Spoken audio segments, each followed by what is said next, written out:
Southern Africa, home of many wild animals, whether small or big, especially the young animals, are in need of human help. And when the young ones are strong enough, the animal rescuers help them to settle back into the wild.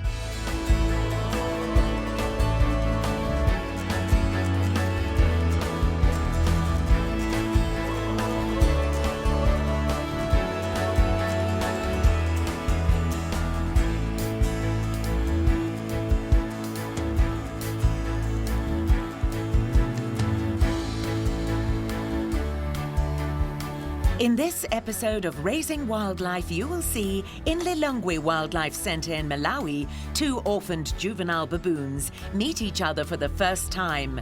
The animal caretaker from Erindi Game Reserve fights for the survival of the African wild dogs. In Taniqua Animal Rescue Centre, the animal caretaker is preparing the baby Cape Grys Bokkie for release. This is Erindi Game Reserve in Namibia. With over 75,000 hectares of land, it is one of the largest private wildlife reserves in Africa.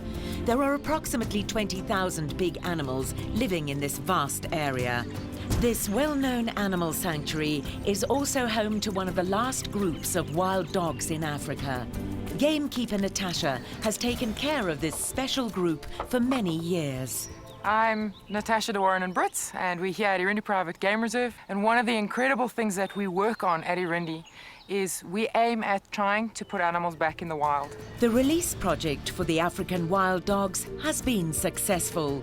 For the past 7 years, the wild dog group have roamed freely through the Namibian savannah. But without the help from Natasha, this would not have been possible. We are going to take with us a carcass that we can feed them to, so that we can encourage them to stick by the vehicle and come close enough. Natasha wants to do something special with the animals today. Well, one of the alpha females has got a VHF collar on, and basically this is just a receiver, and this is an aerial that allows us to get direction, so we can follow the signal from the weakest point to the strongest point and hopefully pick them up quite quickly. Let's go. I'm going to call them, because it makes it easier. Come, dogs, come, come! The wild dog pack knows Natasha's voice, but as much as she loves her wild dogs, she knows they are still dangerous. There we go. Here comes the pack. African wild dogs are one of the most successful hunters in the wild. If the pack is hunting down their prey, it has almost no chance of escape. Today, the caretaker has something special on the menu, something domestic dogs are familiar with too. We'll start with our deworming plan. One tablet does a dog 10 kilos. A wild dog weighs about 25 kilos. All right, so literally we're going to try 3 tablets for 25 kilos into one little piece of meat. In southern Africa, there are still 3,000 to 5,000 African wild dogs in the wilderness. They are one of the most endangered species in the world. This is the main reason why Natasha wanted to work on this wild dog project from the beginning. The wild dog packs at Erindi Private Game Reserve were a combination originally, nearly 10 years ago, of animals that were born and bred in captivity. They didn't know how to hunt. I taught them to chase a quad bike originally. It was the easiest way for me to get them fit, and I would get them to run all over the reserve. The wild dogs learned how to hunt quickly. Natasha observes how the pack handle threats in the wild. Everything seems to be perfect, but then... The group was about 11 at that point. They had puppies at this stage. For Natasha, it is a normal routine day. She observes her wild dog pack. They managed to hunt and kill an adult blue wildebeest, and they all went to sleep close to where their den site had been built. 2 hours later, the pack are still sleeping. And when we went to check on them at lunchtime, the entire pack was no longer alive, all lying together.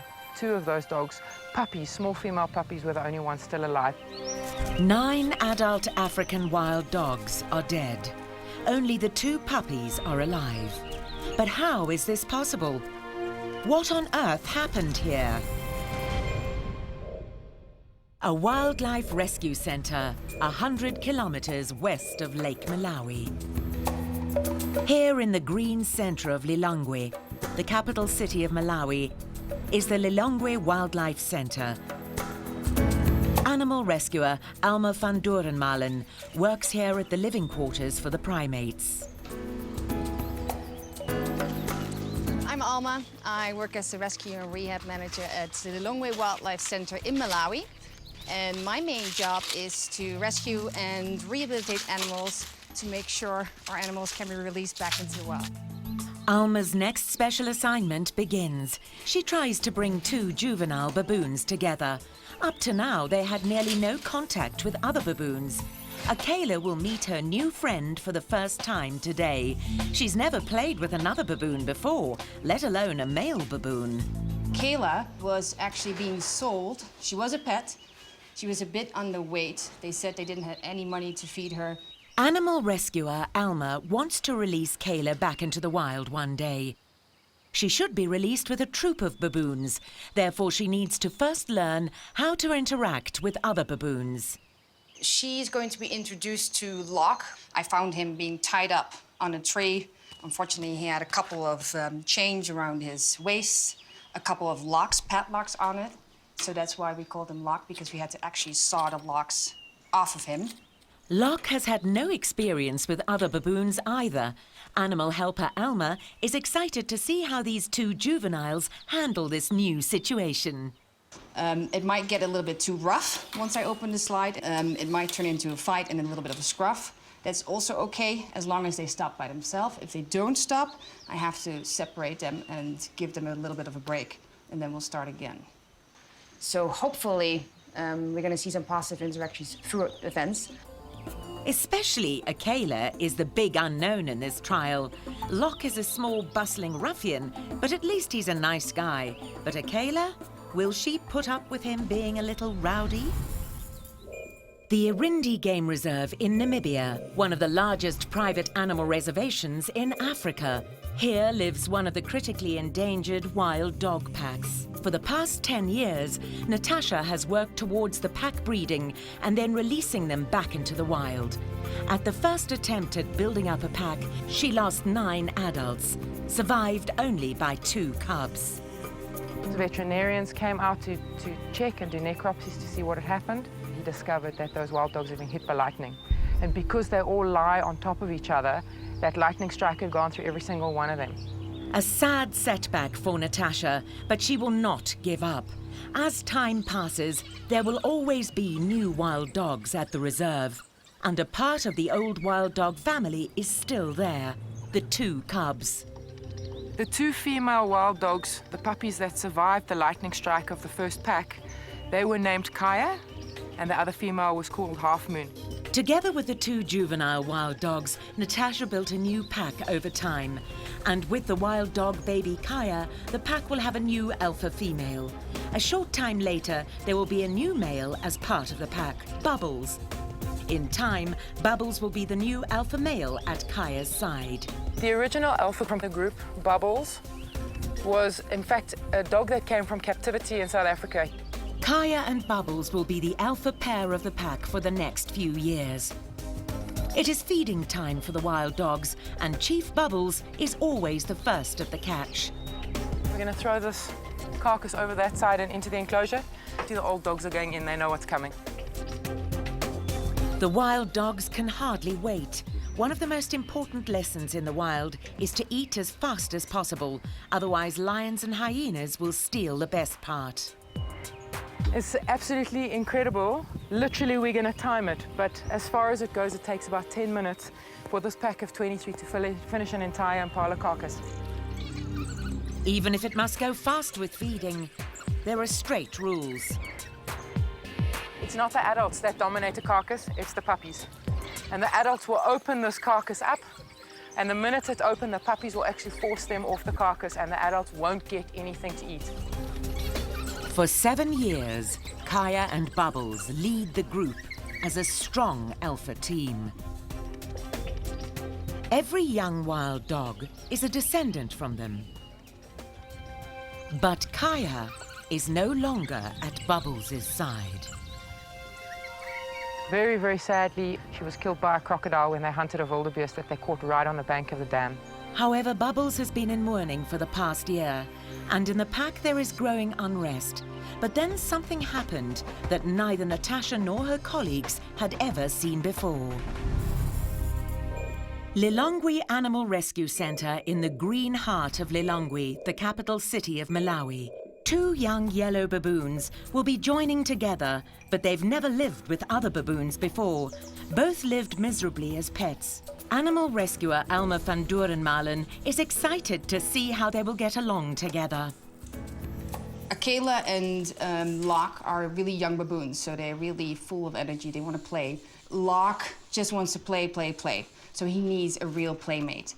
Akela wants to play too, but she's a bit nervous, and especially because he's a bit bigger, I reckon she is gonna have maybe some problems with this integration in the beginning. So before I'm gonna open a slide, they need to be calm, because if they are really excited, you might get different results.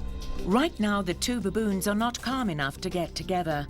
The animal caretaker wants to give them a little more time. In the primate kindergarten, an orphaned baboon baby, Thunder, waits for his milk bottle. He's in quarantine.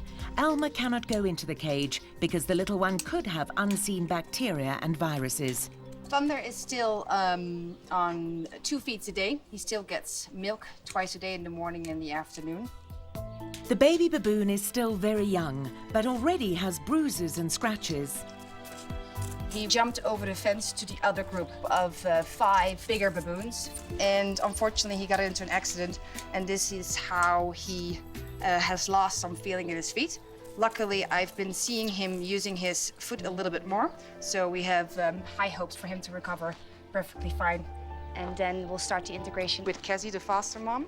Kezzy is the alpha female of this group. Thunder will see his surrogate mother for the first time today. This will surely be a big surprise for the little one.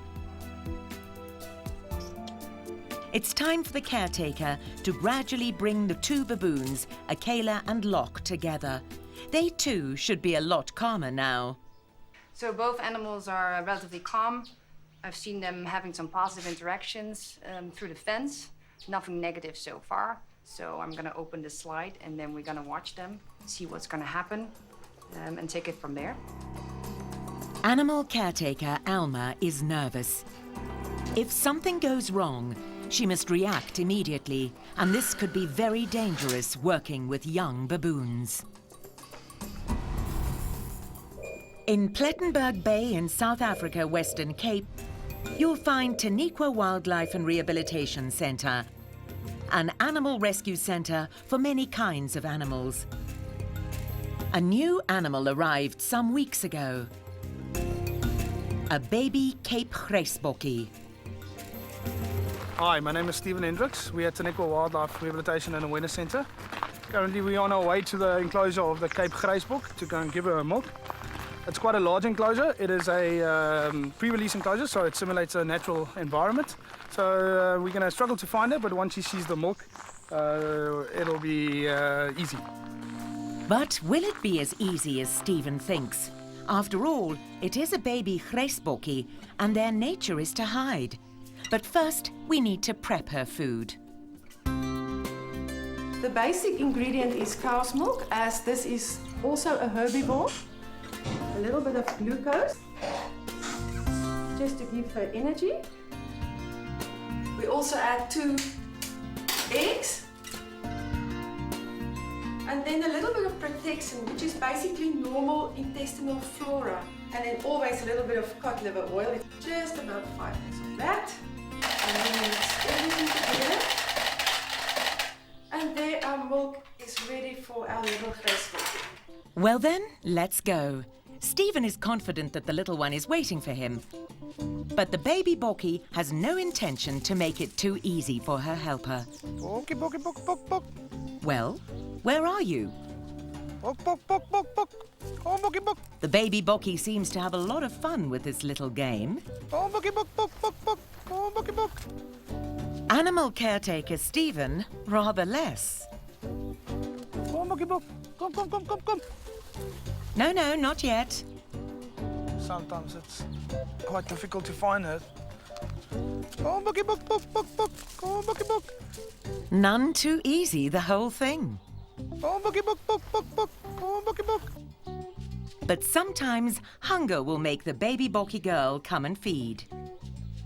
She came to us when she was about 2 weeks old. She was in a very weakened state. Her mother was caught in a snare, so she's basically been hand-reared by us. She's adapted to the natural environment. She's also skittish, so she's difficult to find. The only thing that actually attracts her is the milk. It's not any human or any person, which is a fantastic sign. It means that she's almost ready to be released, get it back to where it belongs, and basically get it back to nature. In the next few weeks, the little Cape Grys Bokkie will be released back into the wild. And then you won't be able to find these nocturnal antelopes so easily again. The 75,000-hectare Erindi Game Reserve in Namibia, one of the largest private game reserves in Africa. Meanwhile, Natasha has just served the African wild dog pack a second meal of the day. And as always, Bubbles is the first one at the catch. Since his alpha female Kaya's death, life within the pack has changed. Bubbles was the original alpha male of this pack. He's fathered most of the youngsters in the group. But in the pack, Bubbles is still the boss. He's lying right here in front of us. The others will move, but he won't. He rules, he owns us. His pack follows him. Even if Bubbles' behavior changed, his group always stick to him. It's amazing to see, although his female, the original alpha, has been killed by a crocodile, they still follow him. So there's currently a new alpha pair in the pack, but none of them will follow the new alpha like they follow the original alpha. Bubbles is still the alpha male. This makes Natasha's work easier. They've known each other for 7 years. But sometimes there are situations where also the chief must hold back. The puppies have now taken over the entire carcass, and the adults, there's 9 adults in the pack, are all standing around. And if one of the adults tries to get into the carcass to try and go back and feed, it's the puppies that monopolize it, and they actually aggressively push the adults off the carcass. African wild dogs are very social wild animals, and even ill or injured ones will be supported by the pack. And if the juveniles are feeding, the older ones must move away. See the puppies chasing the adults around. The adult's trying to get food, and the puppy is the boss. It's phenomenal. The young ones know the game. Now they are first in line, but there's an iron law during feeding. The young ones will move away if a special member of the pack wants to eat. It's very interesting. We've seen this now for the first time. One of the females is pregnant, and the puppies are allowing only the pregnant female to feed. But sometimes the social peace within the pack is disrupted. When alpha female Kaya died, there were many leadership fights between Bubbles and other potential alpha males. And the fights are very strong. We ended up with 3 males literally fighting to the death and 3 different females coming into estrus. The old chief Bubbles has stayed at the top of the pack. Now there are 3 pregnant females. What would Bubbles do about the babies of his rivals? Will he keep them alive? Will he oust them? Or will he even kill them? The Lilongwe Wildlife Centre, a wildlife rescue station in the centre of Lilongwe, in Malawi. Soon the juvenile baboons, Akela and Locke, will be together for the first time. Alma van Dorenmalen needs only open the door that separates their cages. Hopefully at some point we can open the slides and they can be together. The decisive moment. She is visibly nervous. Animal caretaker Alma must be very careful now.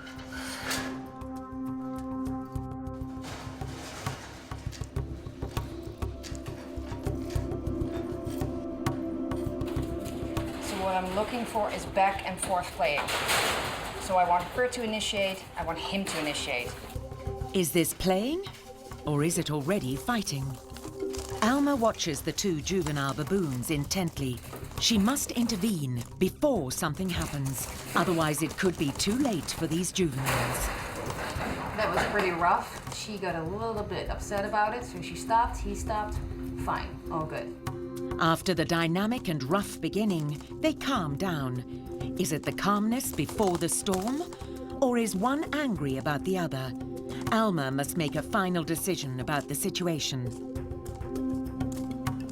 So they've been together for a couple of hours now. Everything is really calm and quiet. So that's why I'm going to give them a little bit more space. I want to place them or give them the option to go outside into the pen that is next to the outside enclosure where the rest of the group lives. Soon the next challenge for the two young baboons. Locke seems to be at ease. He is used to going outside. She is not, because she has never been here, but we'll see what she's going to do. Akela is visibly insecure. She's always lived inside a cage. She's never been out. Could it be a little too much too soon for the little one? In the Erindi Game Reserve in Namibia, the African wild dogs had the second meal of the day behind them, and Bubbles is always in the front of the queue. He's still the undisputed alpha male of the pack. About 9 months ago, animal caretaker Natasha asked herself what would become of the pregnant females of his rivals. What we weren't sure of was, were all these puppies going to survive? It's not normal for a wild dog pack to have 3 breeding pairs, basically 3 alphas, and generally you'll get a lot of aggression in amongst them, and we didn't think that all the puppies were going to survive. A realistic assessment. With African wild dogs, it is very rare that more than one female is pregnant, and in nature, it is common that the young ones of the rivals will be killed. But this time, it is different. So up until that point, literally we had 1 surviving puppy every year for a number of years from the alpha pair. 1 puppy a year we were managing to have survive in the group, but we were losing between 1 and 2 every year to the crocodile. So our ratio of losses in the pack was much higher than our ratio of recruitment, if that makes sense. Bubbles' pack would have eventually been smaller in the coming years, and in the end, the pack would have vanished. But then, Kaya died. And all of a sudden, for the first time ever, we had 3 breeding pairs. But what will happen with these puppies? Would they survive? Would Bubbles let them survive? And the success story of this pack is that all 3 males bred with the 3 females, and instead of us having just the alpha pair have puppies last year, we ended up with 3 females, each having a litter, each in a hole in the same den site. And members from each of those litters of puppies all survived. Kaya's death and Bubbles' mourning gave the pack a new chance. No puppy of the pack would be killed. So in the end, 14 babies survived. The size of the pack doubled. It was wonderful because the chances of 3 females having puppies meant that there was a chance for our pack to build. And Natasha's pack used this unique chance.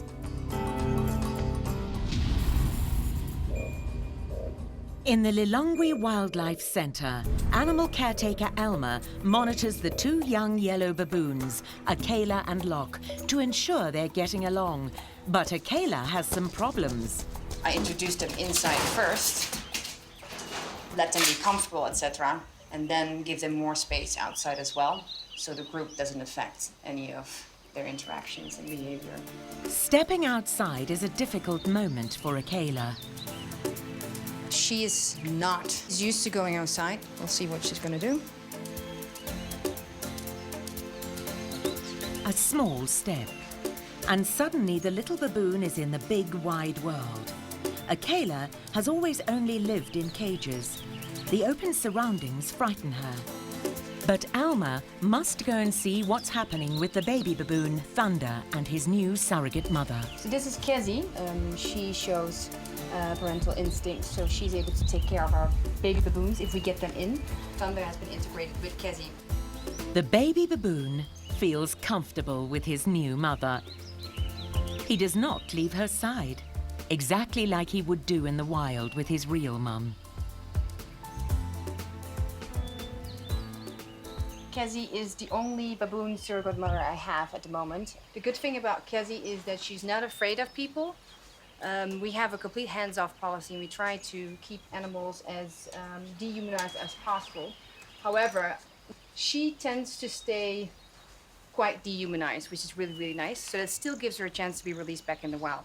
So I'm using her as a foster mother to raise our baby baboons. But in the future, when I have a releasable group, I'm going to try to release her as well, because I want to give her the option to go back in the wild.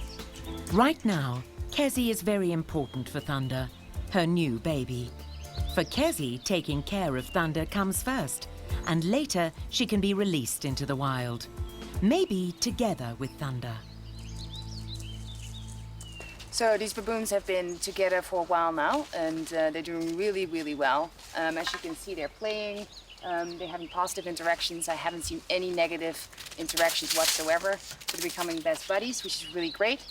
Akela will get used to the new situation in no time, even if the situation is a little bit unfamiliar right now. If they feel comfortable with each other, this is when it's time for them to be integrated into the big group.